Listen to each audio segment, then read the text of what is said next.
So the north end of town didn't get damaged, the south end of town, but the middle is devastated.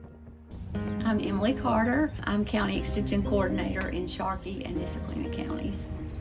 Well, let me tell you our situation. Well, I've just been trying to connect citizens, local people with resources. It has been amazing, the outpouring from the community, but also from neighboring extension agents.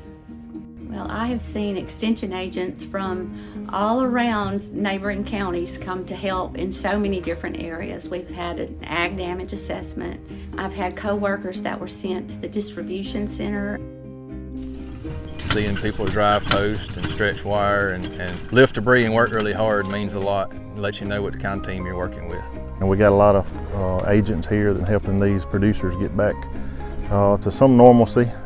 We get a team together, they send us up, we just start from ground zero and work our way out.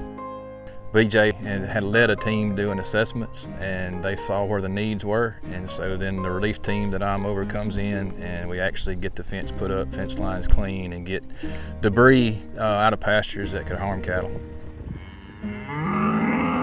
As part of Extension, we're just being of service to people in need, and there's a big need here, so just a step process, and we're just trying to give a helping hand where we can. We're looking now at more of a rebuild or putting people back in homes and shelters.